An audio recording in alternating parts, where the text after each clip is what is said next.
Welcome to the 19th Century Charitable Association in Oak Park, where it is our vision to be a dynamic cultural center for community learning. Good afternoon.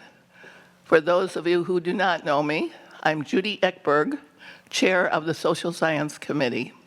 Our program committees have scheduled 31 programs in this season of our enrichment series as part of our mission to strengthen our community through learning, giving, and sharing our landmark building. Today, we are thrilled to present one of our very own 19th century members, Mary AnnPorucznik, who will present our program today.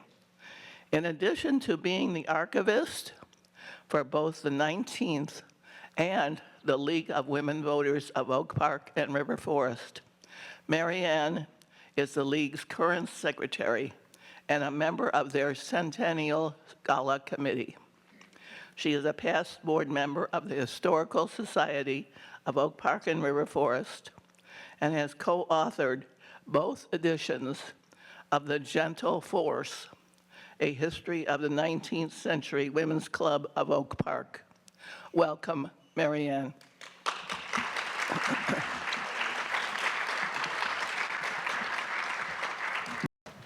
Thank you, Judy, for that lovely introduction. I am honored to speak to you today about our local League of Women Voters, which is celebrating its centennial this year. I hope many of you had a chance to visit the Oak Park, RiverForest, and Forest Park public libraries during September to see the exhibit on the League Centennial. If you didn't, the Forest Park Public Library exhibit is at the back of the auditorium today, and you can take a look at it on your way out. There's also an exhibit at the Oak Park RiverForest Museum and in our own curio cabinet outside the auditorium. Just last week, the League celebrated its Gala Centennial Party here, underscoring the unique ties between our two organizations. So that's part of what I'll be focusing on today. Members of the 19th were among the founders of our local league, and the history of the two organizations have overlapped in some interesting ways. And just so the members of the marketing committee are aware, as I move through this history, I will call this organization by the name it had at that time. So you're going to hear the 19th Century Club, you're going to hear the 19th Century Women's Club, you're going to hear the 19th Century Club, you're going to hear the 19th Century Charitable Association. They're all the same thing. We all know that winning the vote for women was a long and arduous process, stretching from Abigail Adams' plea to remember the ladies, to the first Women's Rights Convention in 1848, until the final adoption of the 19th Amendment in 1920. In Illinois, women's suffrage began in 1891, when women won the right to vote in school board elections.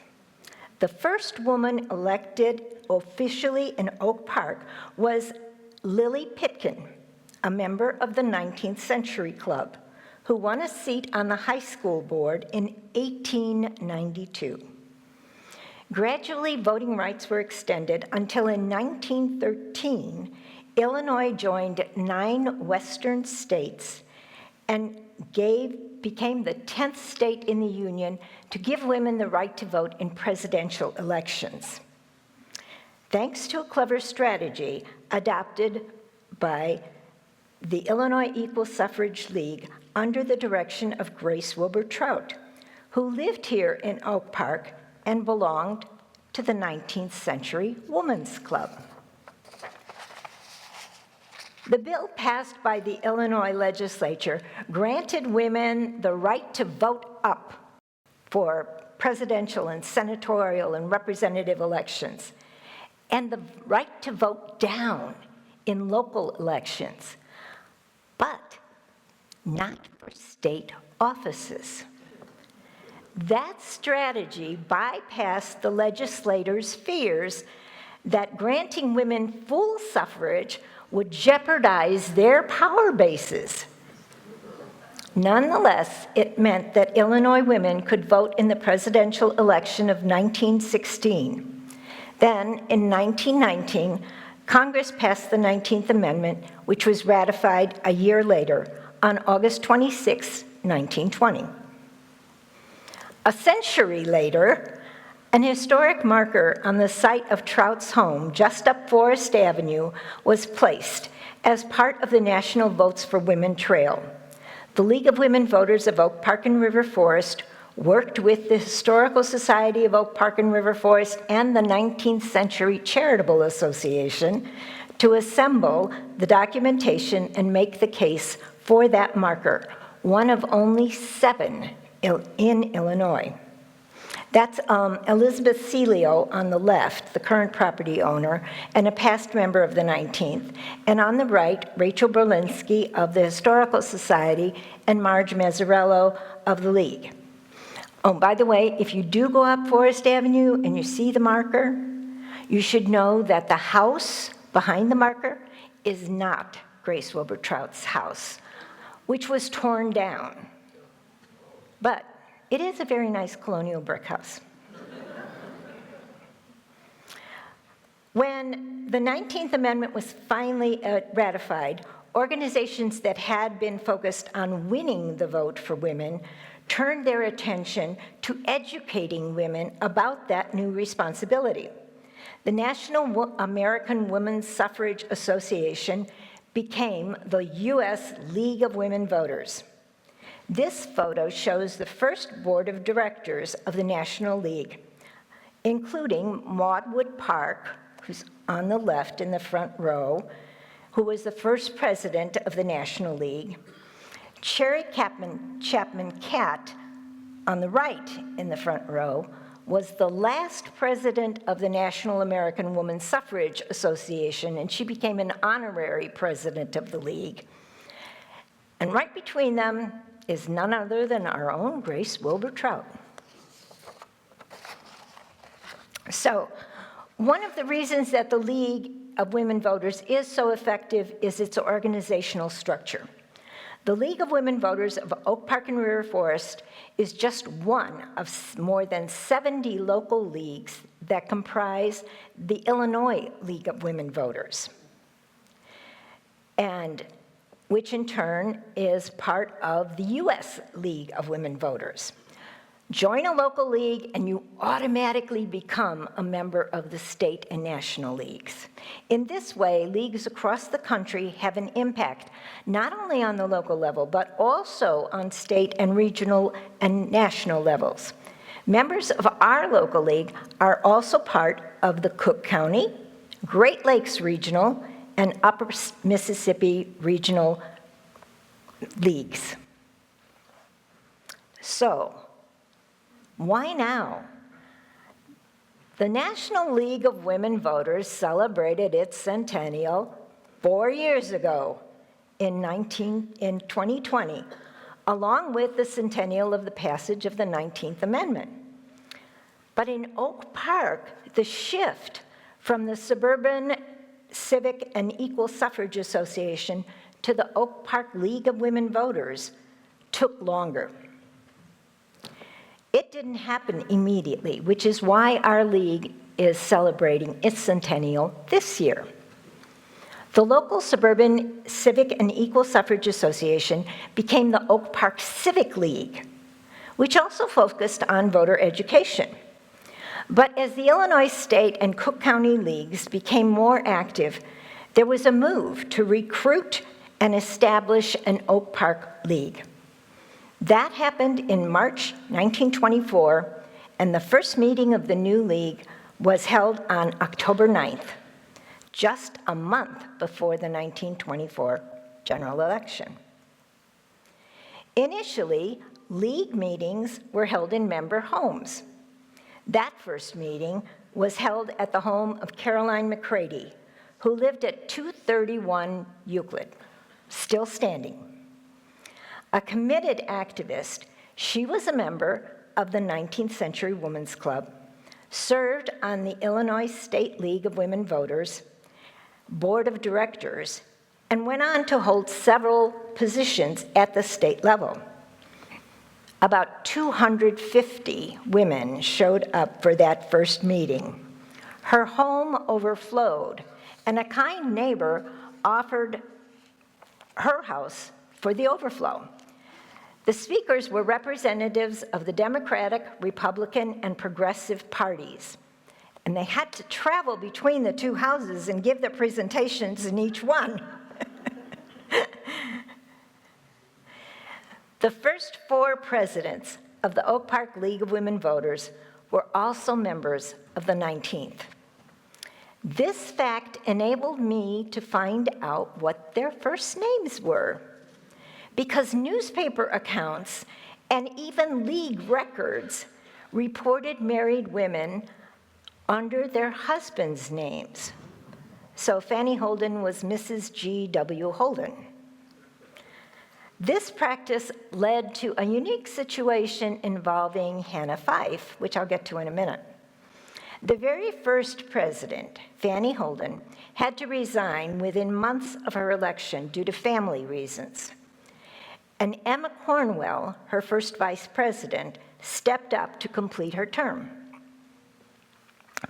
From their pictures, you wouldn't think that these women were particularly activists. They look so demure. But Emma Cornwell was a real dynamo. She wrote plays and radio scripts to deliver the League's message in entertaining and engaging ways. She was elected to the state board. She led study classes for citizenship. She was vice chair of the village's tax commission, and she ran for village trustee. She served on the first board of the local Women's Church Federation and volunteered at a settlement house in Chicago.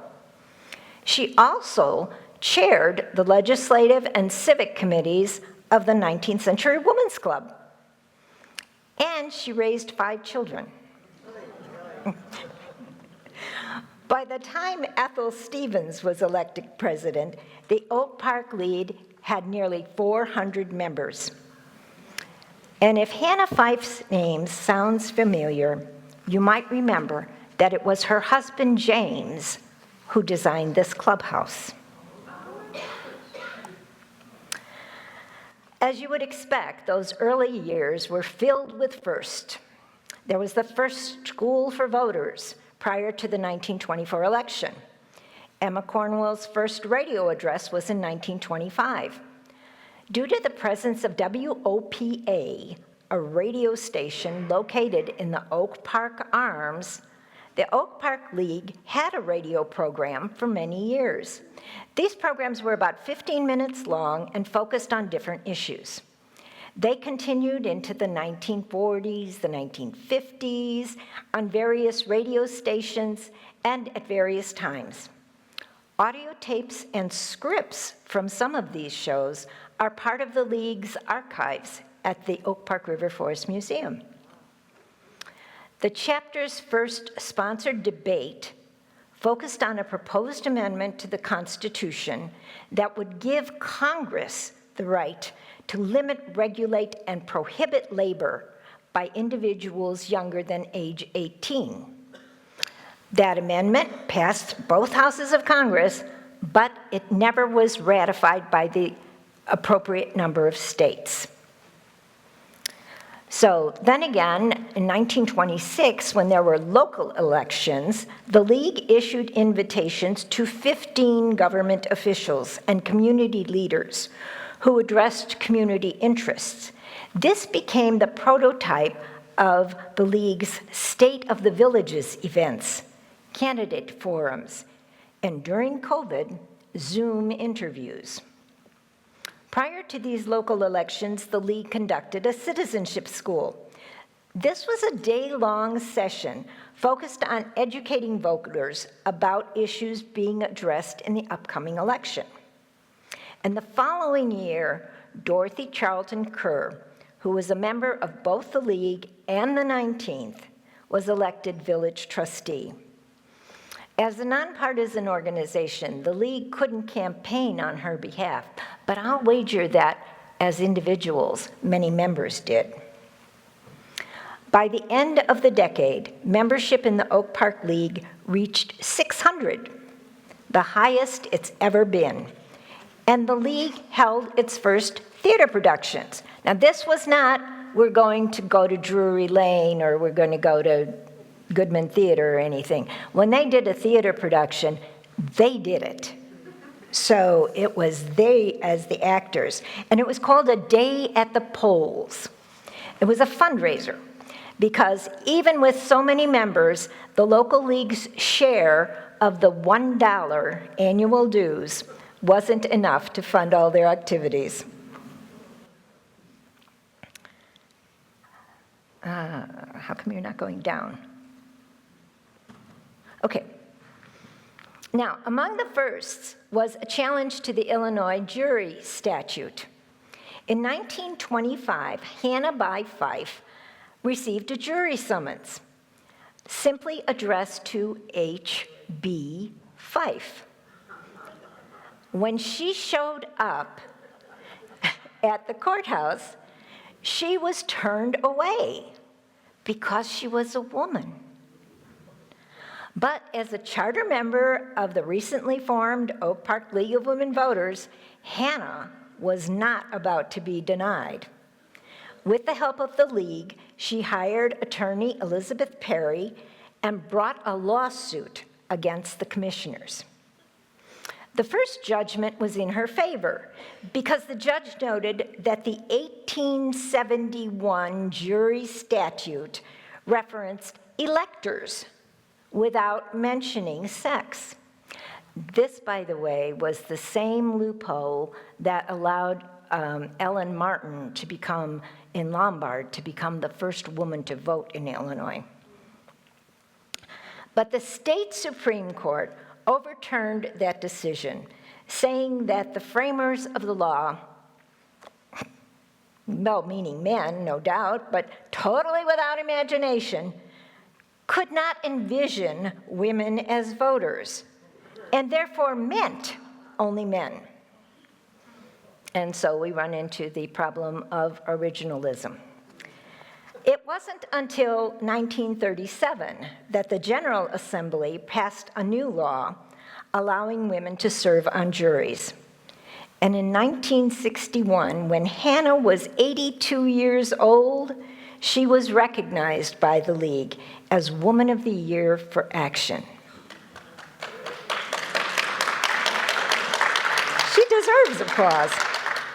Hannah realized that jury service was both a right and a responsibility, unlike the characters in that little Dilbert cartoon, who initially claimed that jury duty is a stupid waste of my valuable time.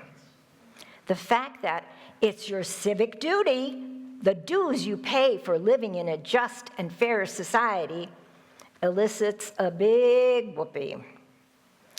But when jury service is presented as a chance to play God with other people's lives, it has an impact. Well, they should say that in the letter. Maybe if we did, more people would be willing to serve. In 1947, the Oak Park League of Women Voters changed its name to the League of Women Voters of Oak Park and RiverForest. Women from RiverForest had been part of the League since the beginning, and numerous other organizations had already recognized the ties between the two communities by including both villages in their names. As with the 19th, membership was always a concern, and member dues were never enough to cover all expenses, particularly since the League dues had to be shared with state and national. During its first 25 years as an organization, our local league not only reached its highest membership ever, 600 members, but also saw membership drop to its lowest level, just 53. Okay, so you wouldn't think that these were clamor girls, would you? In 1941, that's what our local league determined to be. Tired of the slow pace of change, they decided to focus their efforts on 3 issues and raise clamor. To give you an idea of the breadth and scope of the League's efforts over the past century, I've picked 6 issues, 3 from the first 50 years and 3 from the last 50 years. And all, except for the All-American City campaign, of these issues took years to achieve, a testament to the League's persistence. After the recent public health COVID epidemic, we've all come to realize the importance of a professional, full-time public health official. But back in the 1940s, that wasn't a given. Oak Park's Board of Health included several part-time members and political appointees. When the local health department officials refused to share the results of dairy inspections, the League joined with the American Association of University Women in making public health a priority.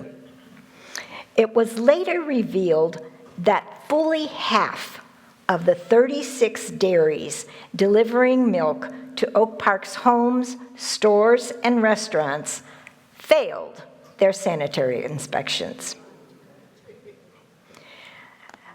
Then the entire Board of Health resigned, charging political interference, insubordination by politically backed department employees, and the unwillingness of the village trustees to follow national and state public health recommendations or establish an appropriate budget. The village board appointed a temporary health commissioner who was a doctor, but who had neither a degree in public health nor any public health experience. At this point, the League demanded that the village call in the U.S. Department of Health. After a packed public forum conducted by the League, voters took matters into their own hands, naming a Citizens Council on Health. Finally, the village board relented and assured the public that the new health commissioner would be full-time and accredited. Today, the Oak Park Department of Public Health is a state-certified local health department responsible for protecting the community's health from preventable death, disease, illness, and injury. In addition, there still is a Citizens Commission that serves as an advisory body and must include physicians and nurses. One of the reasons this public health crisis was the composition and power of the village board. Ever since Oak Park was incorporated in 1902, the village board had run all aspects of governing, including hiring, firing, and awarding contracts. By the time our local league was formed, corruption was endemic, and ties between Oak Park politicians and the notorious Cook County political machine were a well-known secret. The League supported a shift to the village manager system, under which the board sets policy and the manager implements it. Unfortunately, until 1951, villages the size of Oak Park could not adopt this system under the Illinois Cities and Villages Act of 1871. When Illinois finally passed a new law permitting communities of less than 500,000 people to adopt the program by referendum, the League conducted an extensive educational campaign in support. When the measure finally came up for vote, a record 91% of registered voters cast a ballot. League members, yeah, don't you wish we could have that turnout today? League members served as poll washers and observers as the ballots were counted. The plan won by a 3-to-1 margin. Today, under the village manager system, an elected official, Vicki Skaman, serves as president of the Oak Park Village Board. A professional administrator, Kevin Jackson, serves as our village manager, and Christine Waters is the elected village clerk. Both Vicki and Christine are members of the League, and Vicki had previously served as village clerk before running for president. Similarly, in RiverForest, there is an elected village president, a professional village administrator, and an elected village clerk. Like Vicki Skaman, Kathy Aducci is also a member of the League of Women Voters. And at the League's gala last week, she expressed her appreciation to the League, quote, for advocating for better ways to get information on candidates and referendums that a voter can rely on versus misinformation and disinformation that we all read in our social media accounts. The curio cabinet outside the auditorium contains copies of the proclamations issued by the Oak Park, RiverForest, and Forest Park celebrating the League's centennial. In 1976, Oak Park was named an All-American City. The award is presented by the National Municipal League and recognizes citizen participation in community projects and the importance of those projects. Oak Park's nomination was supported by 3 projects: the closing of Lake Street and the opening and the development of the Oak Park Village Mall. Oh, well is right. I heard that.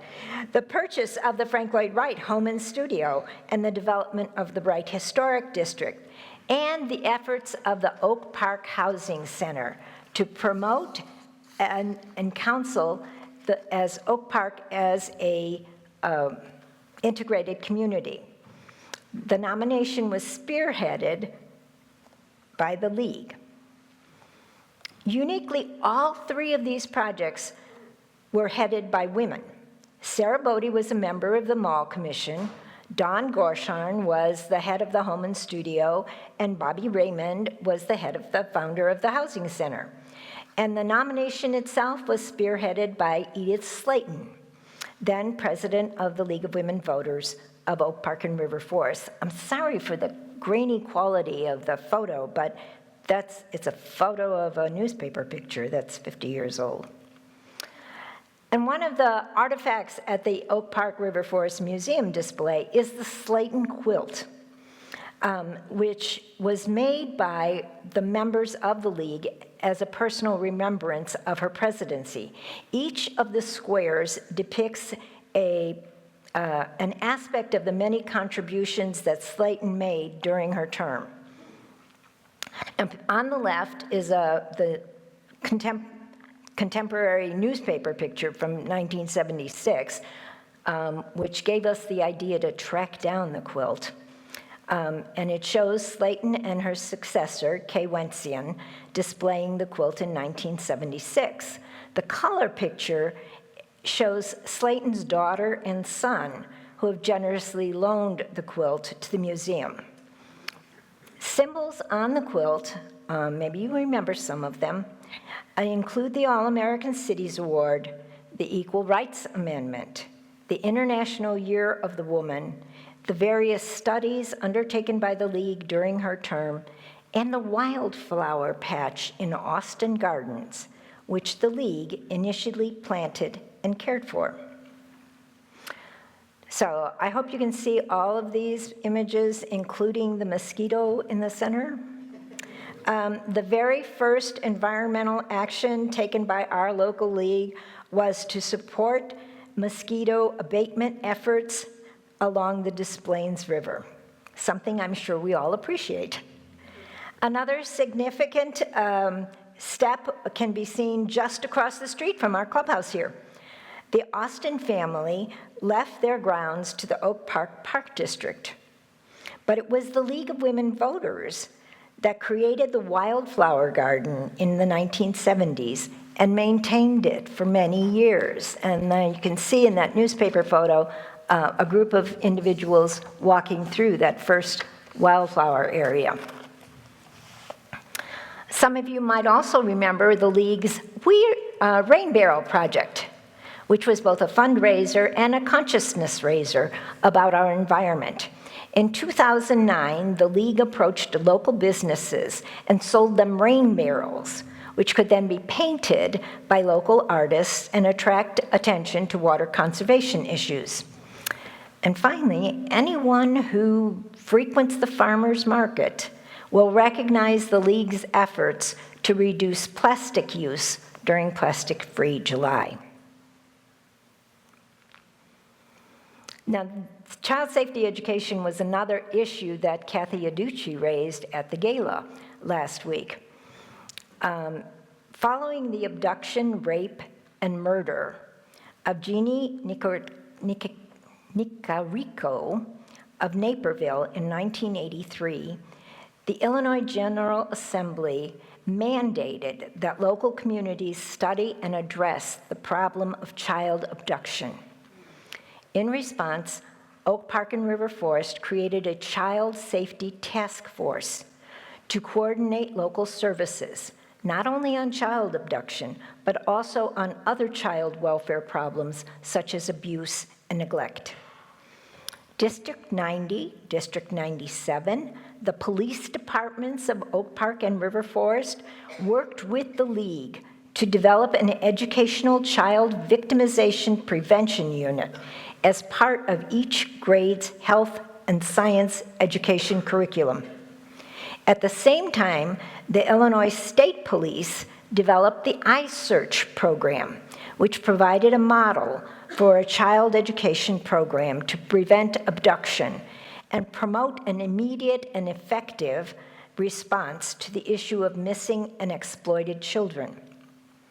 The first officer-taught safety classes began in 1987 in Oak Park and in 1990 in RiverForest, where the program is now known as the RiverForest Community Safety Program and covers various safety topics, including stranger danger, cyber safety, and safe relationships.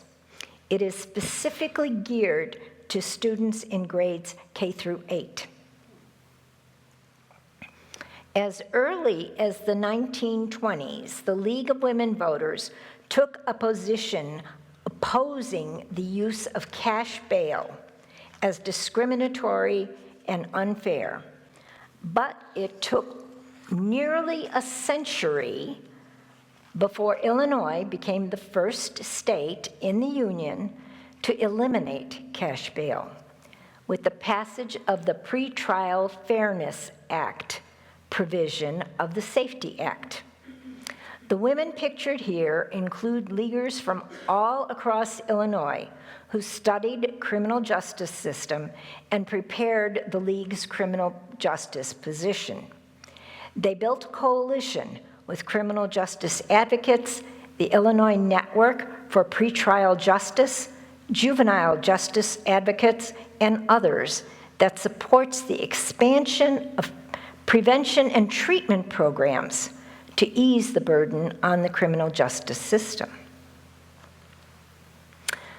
Now, the one thing that I haven't talked about yet is probably the one thing that everybody associates with the League of Women Voters, and that is voter services. Whether it's providing voter guides, educating voters on issues, registering voters, sponsoring candidate forums, and our local league holds forums not only in Oak Park and RiverForest, but also in Forest Park, Berwyn, Cicero, Maywood, and other surrounding communities, conducting mock elections in school, like the one pictured in the lower left at Julian Middle School, or helping conduct real elections, such as the one on the right, which was an election for the Mills Tower Council. Your local League of Women Voters is ready to help ensure free and fair elections by providing training, poll watching, and get out the vote campaigns.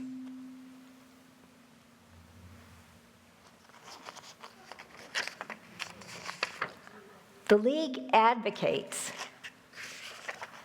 with state and local legislators on your behalf. And yes, that's our very own Diane Moses,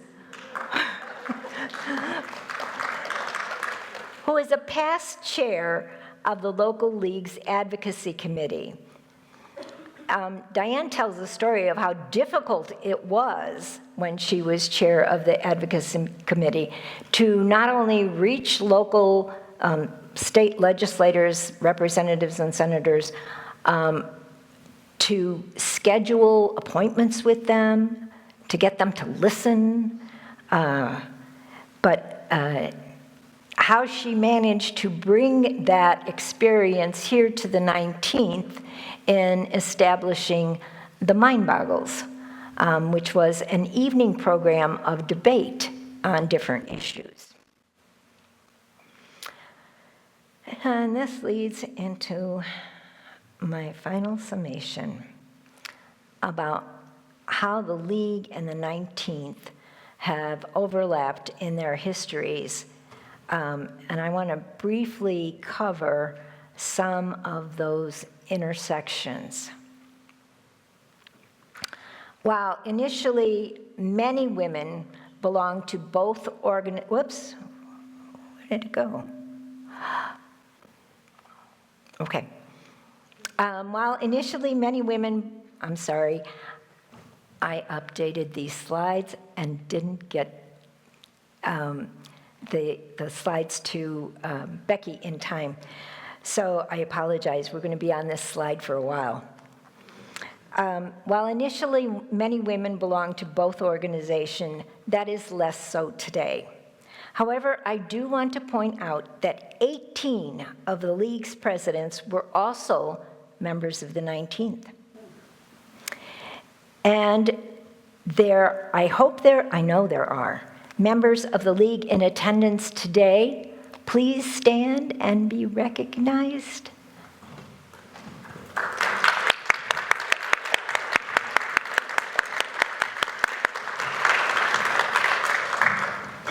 Now, another part of that membership intersection is men. Although it took the 19th more than a century to admit its first male member, it took the League only 50 years to give full membership rights to men. In both cases, there was debate about what to do. And when the League extended full membership rights to men in the 1970s, it was actually a flip side of the Equal Rights Amendment debate, because the women realized that we can't be campaigning for equal rights for women if we're not granting equal rights to men.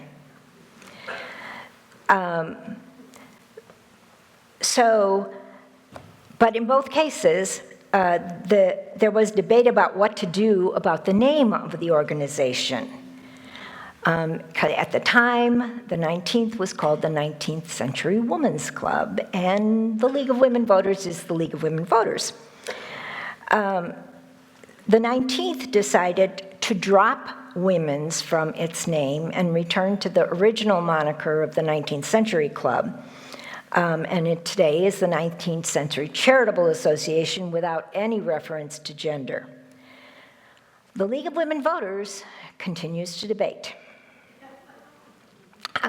Another intersection between the 19th and the League can be found in the emphasis each organization places on issues.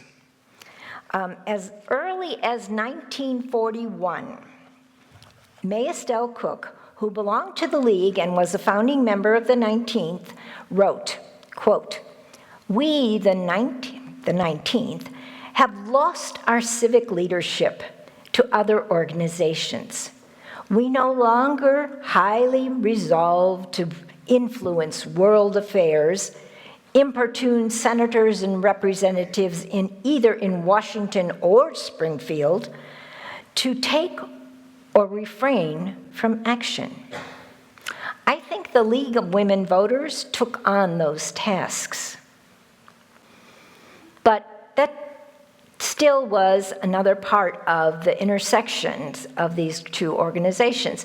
And they were both part of many cooperative ventures with other women's organizations, including church women's organizations, which were a feature of the 20s, 30s, 40s, even into the 1950s. Day-long sessions were held on issues of concern, including international relations, women's rights, the plight of children, and local government.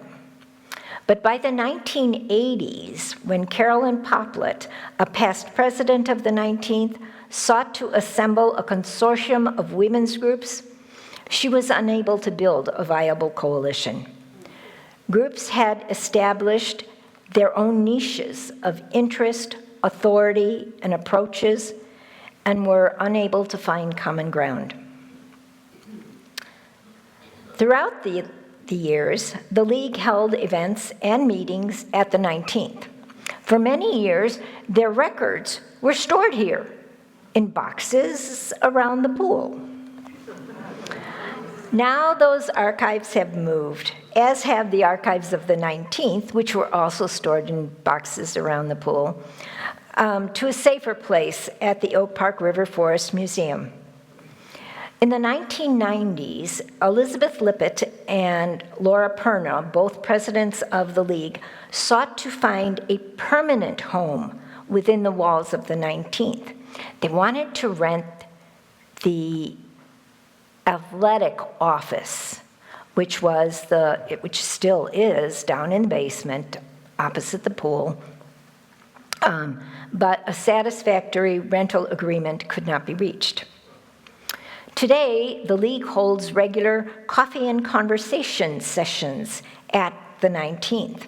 The next one will be on Thursday, November 14th at 10 a.m., when a representative of the Braver Angels group, a cross-partisan, volunteer-led movement to bridge the partisan divide for the good of our democratic republic, will provide tips on how to talk to those members of your family who do not believe as you do. Now, speaking of League events here at the 19th, it was one such sponsored event, a town hall meeting, that provided the impetus for the 19th to tear apart its entire entry hall from basement to attic and install an elevator. Here's what happened. As you know, the 19th was initially constructed without an elevator. In the 1950s, an elevator was added to the southwest side of the building. But it's still there. When you go out to the parking lot, you see a little bump out. That's an elevator. It runs from the ladies' lounge on the first floor to the men's lounge, what is now the men's lounge, on the second floor. That's all it goes, one floor. It has to be operated. It's not automatic. But it was a start, you know.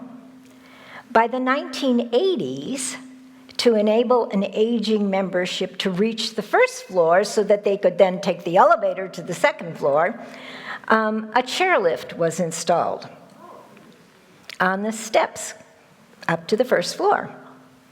The building now claimed to be accessible. But in 1990, the Americans with Disabilities Act was signed. Locally, a disability rights group called Let Us In began to hold government and businesses accountable. They claimed that the 19th was not accessible. There were stairs outside. I don't know if you can see. Oops, let me go back. And see, there's a thing here that's, oh, back up. There's a little marker here, and I can highlight all the way over in this corner here. Maybe, I don't know if they're outside. We're outside in front of the doors. That's a step. There was another one up here that Betty Kirby was getting ready to smash.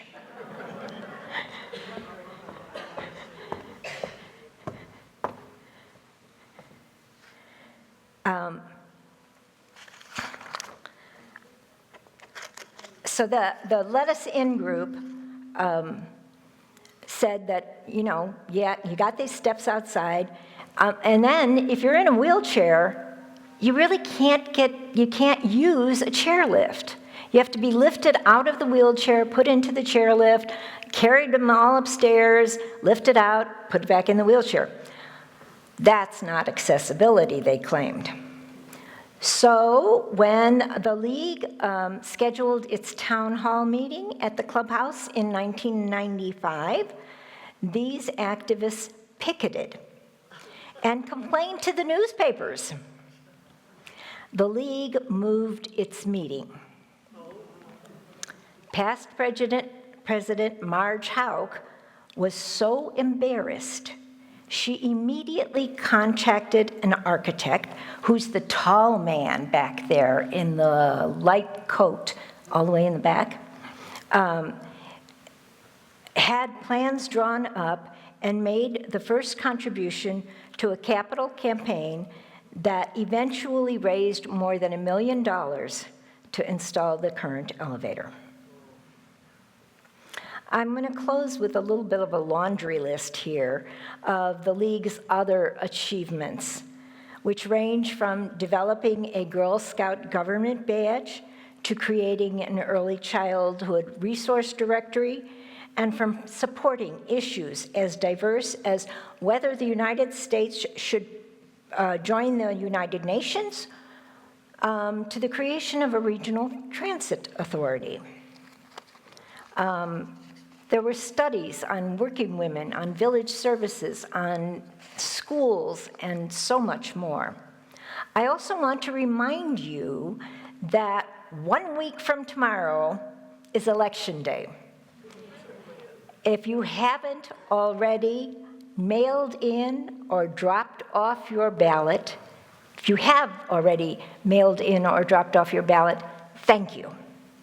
If you haven't voted yet, please make a plan to do so. If you plan to vote in person on Election Day, please be sure to bring an ID with you. And if you need any information before you vote, here are some websites you can visit. The Office of the Cook County Clerk has information about what's on the ballot. The nonpartisan group voteforjudges.org has information on the individuals running for retention or election as judges, and the Illinois Voters Guide has its own website. You can access all of these websites as well as find additional information on our local league website, LWVOPRF.org. Thank you.